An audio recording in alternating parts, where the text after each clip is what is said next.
নমস্কাৰ বন্ধুসকল, স্বাগতম জনাইছোঁ আপোনালোকক পুনৰ মোৰ চেনেলৰ অন্য এটা ভিডিঅ'ৰ মাধ্যমেৰে। বন্ধুসকল, আজিৰ ভিডিঅ'টোত আমি কথা পাতিম নৱেম্বৰ মাহত এনেকুৱা তিনিটা মুখ্য গ্ৰহৰ ৰাশি পৰিৱৰ্তন হ'ব, অৰ্থাৎ এটা ৰাশিৰ পৰা অন্য এটা ৰাশিলৈ যাব, যাৰ ফলত আপোনাৰ ৰাশি চক্ৰৰ তিনিটা ৰাশি বিশেষভাৱে প্ৰভাৱান্বিত হ'ব। তিনিটা না চাৰিটা ৰাশি বিশেষভাৱে প্ৰভাৱান্বিত হ'ব, আৰু এই ৰাশি চাৰিটাৰ এক প্ৰকাৰ ক'ব গ'লে দিন অতি ভালৰ ফালে আহিব, আৰু তেখেতসকলৰ এই ৰাশিৰ জাতক জাতিকাসকল অতি সোনকালে এই মাহতে মালামাল হৈ যোৱাৰ সুযোগ পাব।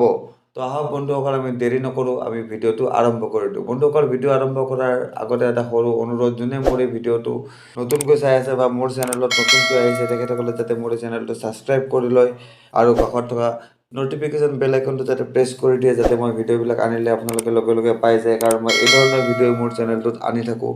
ঠিক আছে বন্ধুসকল, তো দেৰি নকৰোঁ, আহক ভিডিঅ'টো আৰম্ভ কৰি দিওঁ আৰু আমি জানি লওঁ কোন কোন ৰাশিৰ নৱেম্বৰ মাহত দিন অতি ভাললৈ আহিব। অৰ্থাৎ ক'বলৈ গ'লে সেইকেইটা ৰাশিৰ কাৰণে নৱেম্বৰৰ মাহটো এক প্ৰকাৰ গল্ডেন মান্থ হিচাপে অভিহিত কৰিব পাৰি, কাৰণ নৱেম্বৰৰ মাহটো সোণালী মাহ হ'ব এইকেইটা ৰাশিৰ কাৰণে, যিকেইটা ৰাশিৰ কথা মই এতিয়া আপোনালোকৰ আগত ক'বলৈ ওলাইছোঁ বন্ধুসকল। ঠিক আছে, নৱেম্বৰ মাহত তিনিটা পৰিৱৰ্তনৰ ভিতৰত প্ৰথমটো পৰিৱৰ্তন আৰম্ভ হ'ব আপোনাৰ 2 নৱেম্বৰ তাৰিখে। 2 নৱেম্বৰত আপোনাৰ বুধ গ্ৰহ কন্যা ৰাশিৰ পৰা ওলাই তুলা ৰাশিত সোমাব আৰু তুলা ৰাশিত যাবগৈ, আৰু 21 নৱেম্বৰত তুলা ৰাশিৰ পৰা ওলাই বৃশ্চিক ৰাশিত যাব।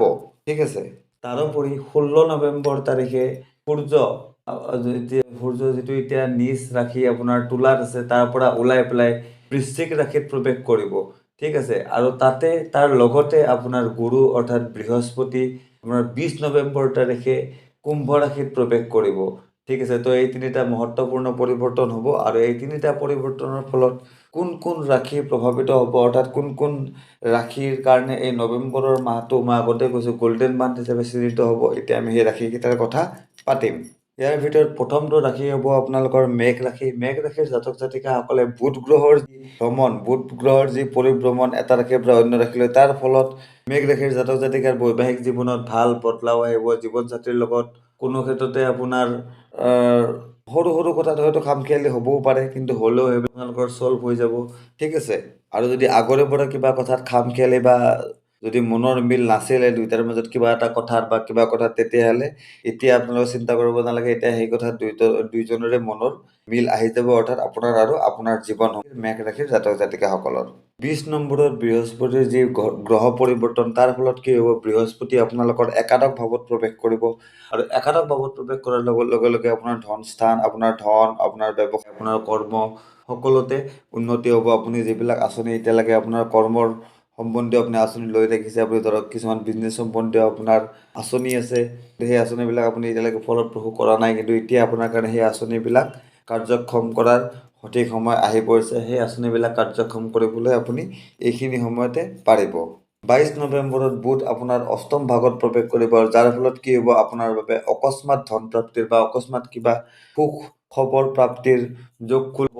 ঠিক আছে, গতিকে আপোনাৰ হয়তো অকস্মাত ধন প্ৰাপ্তি হ'ব পাৰে ক'ৰবাৰ, হয়তো ক'ৰবাৰ পৰা এনেকুৱা আপোনাৰ কাৰণে খবৰ আহিব, যিটোৰ দ্বাৰা আপোনাৰ অনাগত ভৱিষ্যতে ধন প্ৰাপ্তিৰ আশা আছে, বা আপোনাৰ অনাগত ভৱিষ্যতে ধন প্ৰাপ্তি হ'ব।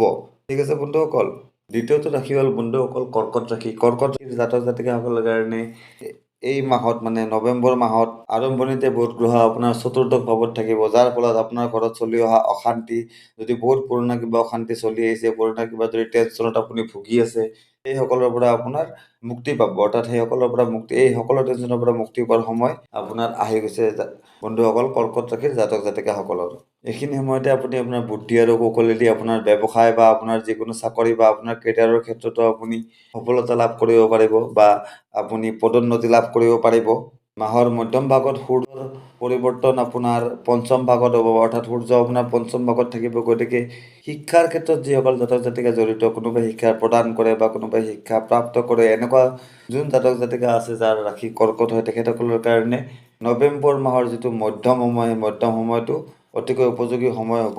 এইখিনি সময়তে আপোনালোকৰ শিক্ষাৰ ক্ষেত্ৰত, কেৰিয়াৰৰ ক্ষেত্ৰত আপুনি বিভিন্ন ধৰণৰ সুযোগ সুবিধা আদি পোৱাৰ যোগ আছে। ৰাজনীতিৰ ক্ষেত্ৰত যিসকল ব্যক্তি জড়িত হৈ আছে, সূৰ্যৰ বৃশ্চিক ৰাশিত যেতিয়া প্ৰৱেশ ঘটিব এই মাহত, তেতিয়া সেইখিনি সময় তেওঁলোকৰ কাৰণে অত্যন্ত শুভ সময়। অৰ্থাৎ সেইখিনি সময়ত তেওঁলোকে নিজৰ কেৰিয়াৰত উন্নতি কৰিব পাৰিব, যিকোনো ৰাজনৈতিক ডিচিশ্যন তেখেতসকলে ল'ব পাৰিব। 22 নৱেম্বৰৰ পৰা 30 নৱেম্বৰলৈকে আপোনাৰ বুধ গ্ৰহ বৃশ্চিক ৰাশিত প্ৰৱেশ কৰি সূৰ্যৰ সৈতে বুধাদিত্য যোগৰ নিৰ্মাণ কৰিব, আৰু যাৰ ফলত আপোনালোকৰ এইকেইটা দিন অৰ্থাৎ মাহৰ শেষৰ দিনকেইটা অৰ্থাৎ শেষৰ সপ্তাহটো আপোনালোকৰ কাৰণে অত্যন্ত শুভ সপ্তাহ হ'ব, যিসকল কৰ্কট ৰাশিৰ জাতক জাতিকা আছে।